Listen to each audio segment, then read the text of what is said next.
Hey, what's up, everybody? This is just gonna be me talking to you again, like usual. I guess I'm always just talking to you, but this time I'm not gonna like try to compare anything to anything or review anything. It's gonna be a lot like my video about how Daredevil got canceled.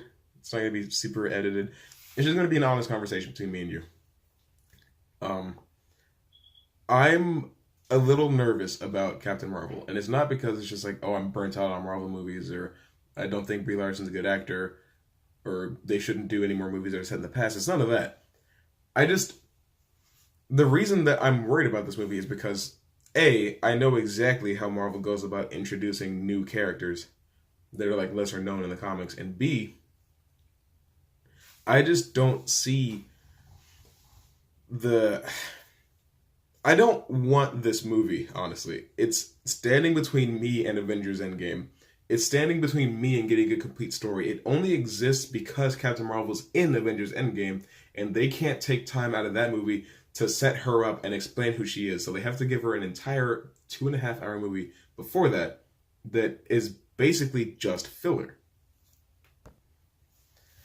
And nobody wants to watch a movie that's filler. Otherwise, they'd watch like Fantastic Beasts: Crimes of Grindelwald or an X-Men movie or something like that. I just don't understand. I'm sure it's gonna be a fine movie. I'm sure it'll be enjoyable. I'm sure it'll give me something to talk about for a couple weeks before Avengers Endgame comes out. I'm sure it'll be a good review to do. I don't think the movie's gonna be bad. I just don't. I'm not excited about it. And that's weird because Marvel movies always get me excited.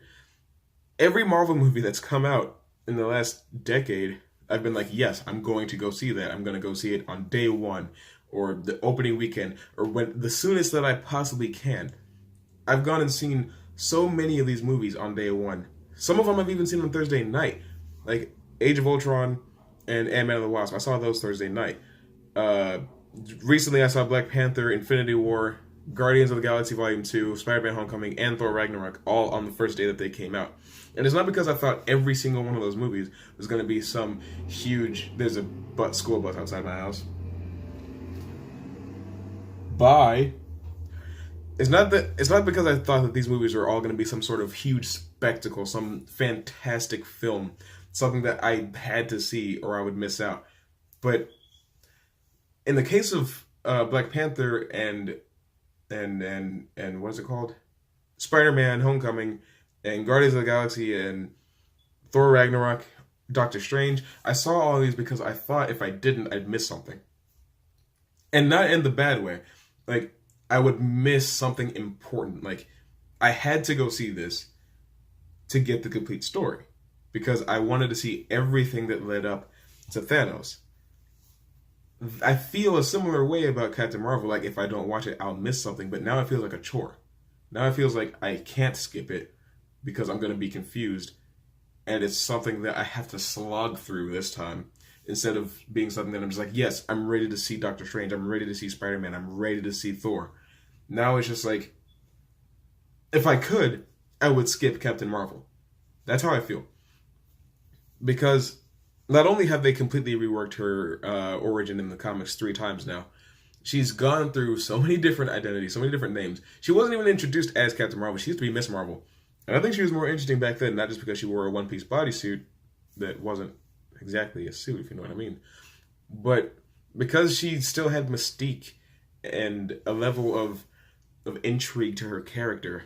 Now she's always been Kree, and what they did to her on the Kree homeworld doesn't matter because she always had Kree powers, which is just stupid. But I also don't have a lot of respect for her in the comics right now because of Civil War 2. She almost killed Tony Stark because she thought she was right. Thing is, right, Iron Man was in a similar boat because after Civil War 1, people didn't really like him. People didn't even know who he was in the comics all that well. He wasn't exactly a household name before he got that movie. That movie was just such a smash hit, and it was so good that it made Iron Man popular again. And maybe that's what Captain Marvel is going to do. But there's a difference between Robert Downey Jr. as Iron Man and Brie Larson as Captain Marvel. And I know what you're going to say. You can't say that yet. You don't know. You haven't seen her. But we have seen her. When I saw the first picture of Robert Downey Jr. in that tuxedo, I knew that was Tony Stark. When I see Brie Larson, even in the Captain Marvel costume, I'm just like, that's just Brie Larson playing Captain Marvel. When I saw Chris Evans in that World War II suit for the first Captain America movie, I was like, that's Captain America. Same with Chris Hemsworth wearing the Thor suit for the very first time. I was like, that's Thor. I'm not getting a that's Captain Marvel off of Brie Larson, and I'm sure I'm not the only one that feels this way about the movie, and I don't feel right judging it quite so harshly right now because it still hasn't come out. But I'm just not feeling the level of excitement that I usually do. And shortly, I just want to address. Earlier in the video, I did say that I know how they introduce characters to the MCU that aren't very popular in the comics, and what I mean by that is they make it a comedy. Guardians of the Galaxy, Doctor Strange, Ant-Man, not very popular characters in the comics. All of those movies were extremely funny.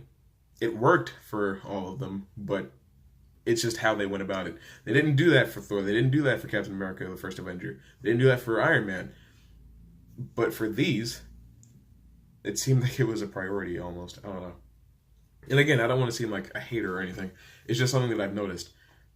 They did the same thing with Black Panther even. Even though they set Black Panther up in Captain America Civil War, he still wasn't the most popular character in comics by the time they got around to making his own movie.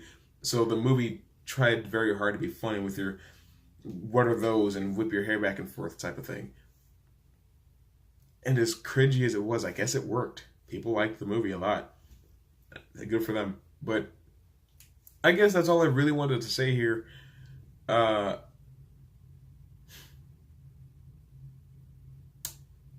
see you later. You want me to wink at you? I'll wink at you. Here you go.